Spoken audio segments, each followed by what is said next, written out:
What's up, everyone? It's me, Ashton Kadian. Let's talk about the Ukraine war, or also a shout out for this YouTuber, guys. He's really good, and I just want to tell you guys, please go check out his channel, and I'm going to show you guys his videos. And this is talking about the Russian group facing the mercenary group. And yeah, not kidding, this is true. And yeah. And also, here's some other videos about the war Ukraine too, if you guys like to. And yeah. Oh no, YouTube, don't kill me. I just want to do a special shout out. And one day, guys, I'm going to try my best to show actual maps on my channel. And yeah.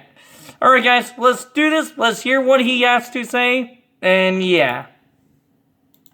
Today has been absolutely crazy. I'm just gonna get right into it. So if you didn't see the video that I posted earlier today, there's been a lot of tension between the leader of the Wagner mercenary group FreeKherson and the Russian Ministry of Defense. FreeKherson released some videos earlier today detailing how the invasion of Ukraine in 2014 was just a way to get the Russian elite more money, and it appears like the Russian Ministry of Defense responded by striking a Wagner base inside of Russia. Earlier in the day, FreeKherson has officially declared war on the Russian Ministry of Defense, and we've been watching that unfold, and that's as far as we got to in the video that I put out earlier. There have been videos of Wagner columns of military equipment entering into Russia through border checkpoints without any resistance. It's likely that FreeKherson has some ties inside of Moscow which are making this happen. There are a ton of videos coming out of Wagner troops outside of and inside of Rostov right now, and one Russian helicopter, which this X is way too big, was destroyed. The reason why FreeKherson is targeting Rostov, well, reason one is because it's like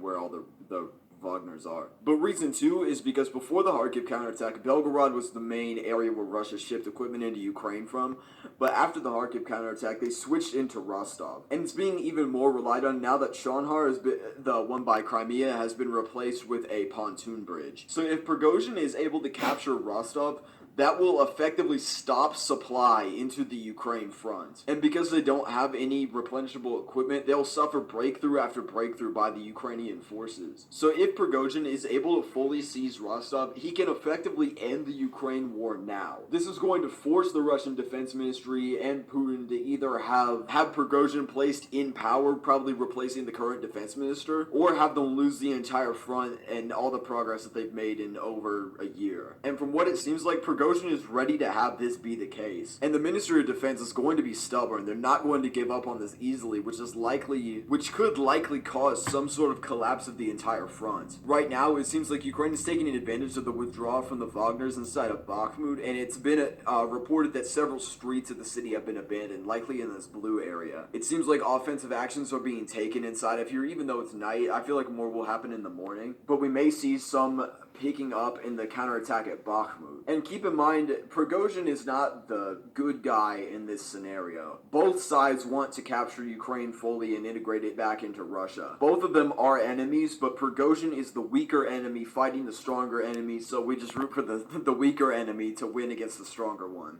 But in response to draw attention away from this, Russia has launched strikes into multiple Ukrainian cities, including Kyiv. It seems like this is a desperate attempt to pull stuff away from what's actually going on inside of Rostov. There's been Russian military and National Guard and FSB agents and troops inside of Voronezh, Moscow, and apparently Rostov. Lukashenko is currently getting airlifted to Turkey as we speak right now, and it's unclear the whereabouts of Putin, but it's really not looking like this may end well. What this is really going to come down to is the battle for Rostov. If Wagner is able to fully capture Rostov, he wins. And with 98% of the Russian army inside of Ukraine right now, those 25,000 Wagner troops are going to be much more of an issue for them. They may have to start pulling reserve forces off of the Ukraine front line, which can just lead to more breakthroughs, and in the end, this is just going to be good for Ukraine no matter what. The frequency of videos from Rostov with military equipment are increasing rapidly right now. Maps are completely out of the question right now. This is way too early, but Visegrad has released a map saying that Wagner is in control or has a presence inside of this blue area right here. It seems like they have a presence in Novoshantinsk and Shoddy, and right now they're pushing on the outskirts of Rostov. This has been a ridiculous day, and I will be here to update you guys tomorrow, and we're going to just, like I say in every video at the end, we're just going to have to see what happens. Alright, see you guys later. What is the one thing that Major Champ... that ad, so, oh, no, it is not copyright. Idiot. I want to tell you guys, please go subscribe his YouTube channel right here. And he's doing really good content. And man, if you're watching this, I hope I make your day happier, or your night, or good, or your morning, or afternoon. And yeah. And also after this, I'm gonna shout out for him and let him know. Alright guys, me Ashton, I go down. And by the way guys, hit that like button. 2, hit that subscribe button. 3, hit that bell button where I make an awesome video. Remember, I'm not forcing you guys to do whatever you guys want to do. And I'm going out, and peace everyone! Go subscribe his channel, please.